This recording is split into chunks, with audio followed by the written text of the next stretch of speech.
السلام علیکم dear students, آج ہم قرآن مجید کی صورتوں کی خصوصیات پڑھیں گے۔ اچھا، مکی صورتوں کی جو خصوصیات ہیں وہ کون سی ہیں؟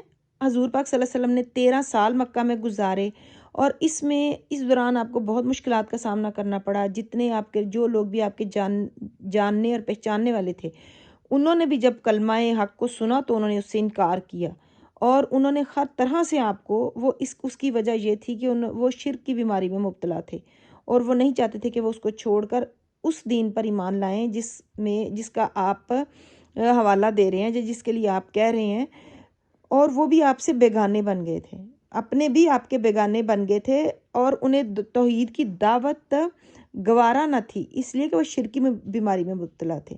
انہوں نے یہ سوچا ہوا تھا کہ انہوں نے یہ فیصلہ کر لیا تھا کہ وہ ہم دین حق کو نہیں مانیں گے، اور آپ کی مخالفت جس قدر ہو سکے گی وہ کریں گے۔ چنانچہ مخالفت میں وہ لوگ آپ کی راہ میں کانٹے بچھاتے اور قرآن مجید پڑھتے تو اونچی آواز میں ڈھول بجاتے یا ایسا کچھ کرتے کہ جس سے قرآن پاک کو وہ نہ سن سکیں۔ یہ جو 13 سال تھے وہ انتہائی مشکل اور انتہائی مصائب کا زمانہ تھا، اور اس میں قرآن کا جو حصہ نازل ہوا اس میں آپ کو صبر کی تلقین کی گئی۔ اچھا، یہ جو دور تھا اس میں جو قرآن کا حصہ نازل ہوا اس میں جو مضامین تھے وہ توحید، رسالت اور آخرت کے مضامین تھے۔ 3 اب یہ یاد رکھیں آپ، توحید، رسالت اور آخرت کے مضامین پر بات ہوتی رہی اس میں۔ مکہ معظمہ میں 13 سال گزارنے کے بعد پھر آپ کو یہ حکم ہوا کہ آپ مدینہ منورہ کی طرف ہجرت فرما جائیں۔ اب نیکسٹ آ جاتا ہے کہ مدنی صورتوں کی خصوصیات۔ جو مدنی صورتیں ہیں ان کی کون سی، یہ ہم نے مکی صورتوں کی خصوصیات اس کے بارے میں اس کا تعارف پڑھا ہے، اور اب یہ مدنی صورتوں کی خصوصیات کیا تھی کہ ہجرت کے بعد جب آپ مدینہ تشریف لے گئے تو وہاں صورتحال مختلف تھی۔ پہلے ہی وہاں پر پیغام پہنچ چکا تھا کہ آپ صلی اللہ علیہ وآلہ وسلم کے بارے میں اور دین اسلام کے بارے میں، تو وہاں پر دعوت حق پہنچ چکی تھی۔ مدینے کے کچھ لوگ جو تھے وہ مسلمان ہو چکے تھے، اور ہجرت کے بعد جب مسلمانوں کی ایک مختصر جماعت آپ صلی اللہ علیہ وسلم کی رہنمائی میں مکہ معظمہ پہنچی تو آپ نے مہاجرین و انصار کی مدد سے ایک اسلامی ریاست قائم کی مدینہ میں، ٹھیک ہے۔ اور اس دوران نئی ضروریات کے پیش نظر جو صورتیں اور آیات نازل ہوئیں، اچھا وہ جو اس دور میں صورتیں اور آیات نازل ہوئیں ان میں معاشرتی، معاشی، سیاسی قسم کے مسائل تھے۔ اچھا، جو مکہ میں تھے وہ تھے توحید، رسالت اور آخرت کے مضامین، اور یہاں پر جو تھے مدینہ میں جو صورتیں نازل ہوئیں ان میں معاشرتی، معاشی اور سیاسی قسم کے مسائل کے ساتھ اللہ تعالیٰ کی راہ میں مال خرچ کرنے کی فضیلت، پھر اس کے ساتھ ساتھ اللہ تعالیٰ نے کہ اللہ کی راہ میں مال خرچ کرنے کی فضیلت، عدل و احسان کا حکم، تجارت میں لین دین، دین کے احکام اور جہاد کی فرضیت کا حکم نازل ہوا۔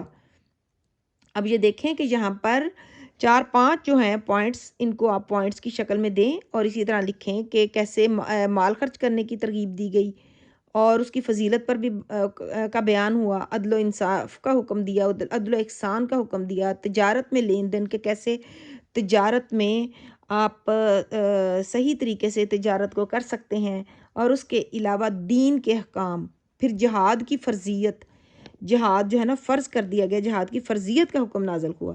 عبادات میں پھر عبادات کے بارے میں ہے کہ روزہ، زکوٰۃ اور حج بھی فرض ہوا۔ یہ سب کچھ مدینہ میں ہوا کہ روزہ، زکوٰۃ اور حج کی فرضیت مدینہ میں ہوئی۔ حضور پاک صلی اللہ علیہ وسلم مدینہ میں 10 سال گزارے۔ اس دوران مختلف موقع پر قرآن مجید کی آیات اور صورتیں نازل ہوتی رہیں۔ اسی زمانے میں مسلمانوں کی کفار سے لڑائیاں بھی ہوئیں۔ سب سے پہلے جو لڑائی کفار سے ہوئی اسے غزوہ بدر، اب اگر آپ اس کے بارے میں کوسچن آ جائے کہ سب سے پہلی لڑائی کفار کے ساتھ کون سی ہوئی تو وہ تھی غزوہ بدر۔ سب سے آخر میں غزوہ تبوک کا واقعہ پیش آیا۔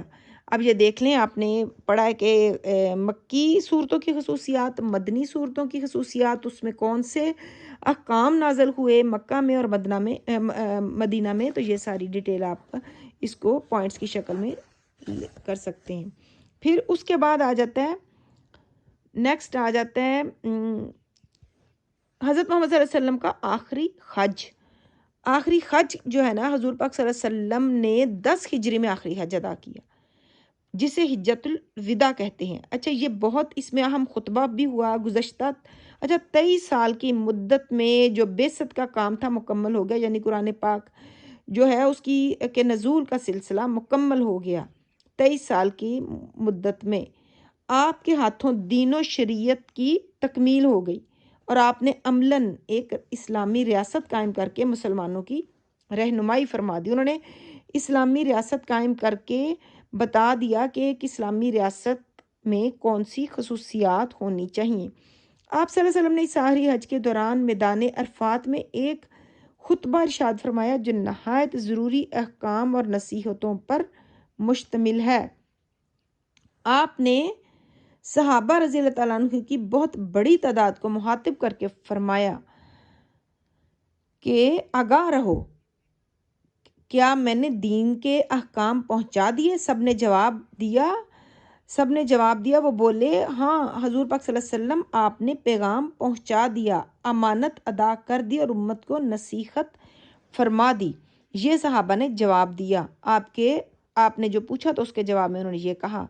آپ صلی اللہ علیہ وسلم کا اچھا یہ خطبہ ظاہر کرتا تھا کہ آپ صلی اللہ علیہ وسلم نے اپنا کام مکمل کر کے دنیا کو چھوڑنے والے ہیں۔ اسی خاطر آپ نے اتنی بڑی تعداد میں مسلمانوں کو آخری خطبہ دیا، آخری خطاب فرمایا۔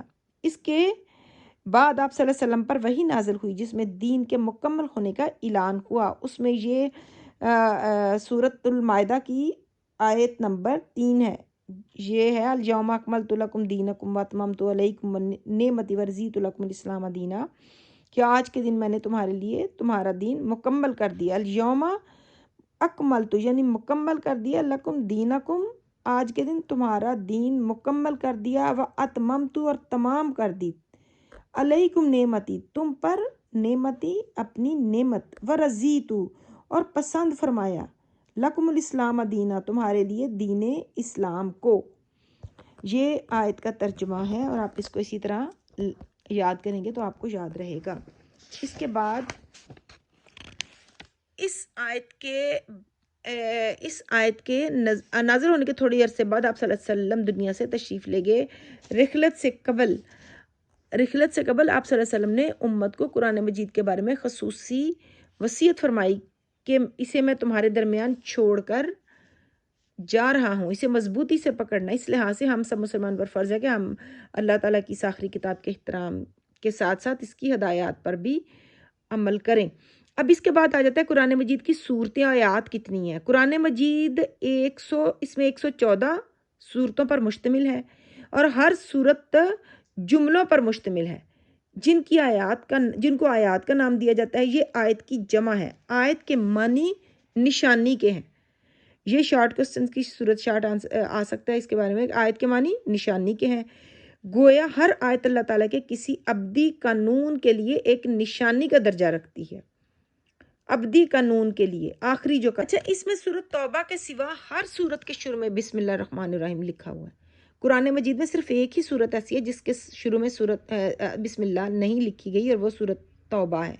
قرآن مجید کی سورۃ بقرہ سب سے بڑی اور سورۃ الکوثر سب سے چھوٹی ہے۔